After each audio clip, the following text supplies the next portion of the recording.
Привет! Hello! This video is sponsored by the Great Courses Plus. More about that later. Welcome to North Korea versus USA. This time the question is, what options does the US have in dealing with North Korea through an armed conflict? If US is faced with no help from its allies whatsoever, including both South Korea and Japan, it would be limited in options. Without their loaned bases, America would have to rely on its bases in Guam and on Wake Island. They are both too far away for using numerous tactical combat aircraft. They could, however, be used as launching points for bomber aircraft. Thus, the US Navy would have to do a lion's share of work. A good thing for the US in such a scenario would be North Korean inability to reach its forces. North Korea currently fields a variety of missiles capable of covering South Korea and even reaching Japan. The number of different missiles in testing, yet ones that are overlapping in capabilities, points to an immature program that has an urgent need to find the right missile design. It currently has only one type of missile that's been tested and could theoretically reach Guam, but given its size, it may also be too small to have enough range to reach it. Furthermore, test record so far points towards a far from complete and working design. Even if missiles could reach Guam, delivering several conventional warheads would not cause any significant damage. For North Korea to truly endanger US forces there, a nuclear warhead would need to be used.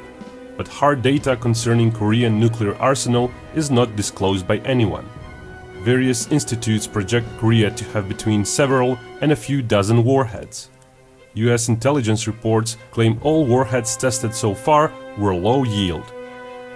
Another even longer-range missile is theoretically available to North Korea, but it may have not been tested yet, and thus would likely be unsuccessful if used. Against such an attack, the US could try to defend with its GBI interceptors. While efficiency of such interception is questionable, the very low numbers of North Korean missiles would mean there's a realistic chance all or most of them would get intercepted. For effects of a successful nuclear detonation, feel free to watch my Global Nuclear Showdown video. Getting back to the intermediate range Korean missiles, they would face the US SM-3 interceptor missiles. The number of available Aegis ships with SM-3 and fairly low number of Korean missiles suggests most, if not all, missiles might get intercepted. Of course, a single nuclear warhead may be enough to make a serious dent in US Guam-based capability. If the Air Force base in Guam gets hit, the other airstrip, the X-Air Base, would be able to operate normally. There are also 3 more islands near Guam, and their civilian airports could get reconfigured into military air bases. US trying to inflict damage to North Korea could rely on its stockpile of cruise missiles. Considering the relatively small country and limited number of industrial and priority military targets, US cruise missiles could deliver a lot of damage. Yet, due to little to no US Air Force involvement and limited number of US Navy ships near Korea, it would take months until better part of the arsenal is used up. During that time, it is likely US Navy would perform strike sorties from the carriers, as well as Air Force bomb runs by US bombers. Most of North Korean Air Force would get trapped on the ground due to cruise missile strikes. Better part of their air defense network would be crippled due to Korean old radar tech and not very relocatable SAMs. Finally, a few hundred US Navy fighters would fly in and protect the Air Force's bombers. US could also try and haul some Air Force fighters from Guam, but they would need ample refueling. Probably only the cutting-edge fighters would be used to maximize the effort. Due to bases also launching bombers, there wouldn't be much space for tankers as well. While initial US preparation to get the carriers close by would take months or even half a year, once the bombing campaign starts, it is likely Korean air defenses would be halved within weeks. Carriers would rotate in and out of several months-long deployments. Even without the US Air Force, US Navy on its own would still prevail fairly easily. The technological and quality edge the US enjoys is simply overwhelming. North Korea also lacks force multiplier platforms such as AWACS, Elint and jammer planes. The reason why North Korea has such obsolete armaments is its international isolation. Its last friend, so to speak, was the Soviet Union up until 1990, and even then Korea mostly got fairly old armaments from Soviets. For the last quarter of a century, North Korea was in isolation, where no country found it worthwhile helping it militarily or through technology transfer. Small and relocatable targets such as military vehicles would probably survive in great numbers, but they would on their own be of little consolation to North Korea. After all, its whole industry would be left in ruins after a year-long bombing campaign. Given the massive technology edge it enjoys, US aircraft losses would be very low. On the sea, North Korea has no real means of seriously endangering the US fleet, as it just doesn't have assets that could effectively locate far-away targets. Korean surface fleet is mostly made up of attack boats. They would have a rough time venturing far out into the ocean, where they would be tracked and destroyed before reaching any sort of target. By far the biggest threat to US would be possible submarine attacks. Even though it features nearly obsolete technology, Korea does have a large submarine fleet, but most of it is composed of midget-sized submarines with minuscule submerged endurance. To even get to the US carriers, those submarines would need to charge their batteries at snorkel depth several times, where they are most exposed. US does have the luxury of operating its carriers from some distance, thus protecting them.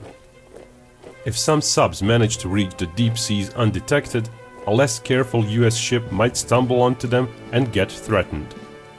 While some US casualties are possible, they would be unlikely as long as the US stays away from Korean shores. Another US option would be using its amphibious assault fleet to actually land troops on North Korean shores, but that would inevitably lead to numerous US casualties. Not only would Korean attack boats and submarines be much more suited to the task, but Korean coastal anti-ship batteries could also be used. Mountains near the sea would mean high-positioned radars, which might help Koreans find approaching targets and coordinate their strikes. Finally, whatever forces US could land, either by sea or air, would be dwarfed by the Korean defenders. If the assault comes after a year-long bombing campaign, Koreans would be lacking a good deal of their heavy fire support, but they would still have plenty of tanks and artillery to engage the lightly armed disembarked troops, not to mention the sheer numerical superiority of Korean troops. It would be an uphill battle for the US. While North Korea would have to cover hundreds of kilometers of its coastline, once the US does land, it could rearrange its forces and concentrate them for a counterstrike. The mountains would pose problems for both sides, making quick maneuvers impossible. Given the large distances, turnaround times for US supply vessels and fresh troops would be very slow. US would help itself by using transfer dock ships. Even with all the air superiority, it is unlikely US would be able to get enough troops and heavy support in time to fight the order of magnitude more numerous opponent. In a scenario where US does keep its troops in South Korea and Japan, a war with North would lead to more casualties than in the previous air campaign scenario, as US troops in South Korea would be well in range of Korean ballistic missiles.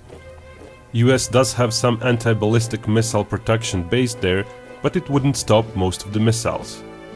Also, using US Navy ships to protect the US Army and Air Force there would be dangerous, as that would also put those ships in danger, and it would take weeks until enough ships are ready and in position, well after most missiles are fired. On the other hand, having all those bases available to US would mean a much quicker air campaign, as most of the US Air Force might could also join in and basically double the US firepower. Going for an amphibious assault using the additional staging areas, US could possibly secure a beachhead, but only after several to 1 casualty ratio, possibly topping the Vietnam casualties a few times over. But it would take well over a year, and expanding the territory gain would take more time still, well over the time limit of this scenario. Conquering North Korea might be possible, but only after US economy switches to a war production mindset, and only after some years and numerous casualties. Basically, it wouldn't be worth it. Realistically, any such war would probably end up involving the South Korea as well, but that's another story. For now, it suffices to say that the US would be a clear winner. If you're interested in learning about Korean history and how it led to the split between the two Koreas, the Great Courses Plus offers some great lectures on that very topic. Professor Craig Benjamin, PhD, offers over 3 hours worth of lectures on Korean history as part of a course on Foundations of Eastern Civilization. The Great Courses Plus is a subscription on-demand video learning service with top-notch lectures and courses from top professors from the Ivy League universities and experts from places like the National Geographic or the Smithsonian. They provide unlimited access to a huge library of 7,000 video lectures about anything that interests you. Science, math, history, literature, or even how to cook, play chess, or become a photographer. The Great Courses Plus is giving viewers a great offer of a free 1-month trial, and their plans start as low as $14.99 per month. You can click on the link below or go to thegreatcoursesplus.com/Binkov to start your free trial today. There are no tests or schedules to keep. You can learn at your own pace, and new subjects and lecturers are added every month. So to learn more about any point in history and support my channel, start your free 1-month trial and enjoy the courses on your TV, laptop, or even your phone. As usual, feel free to subscribe, and if you really like my videos, you can support me through the Patreon crowdfunding website.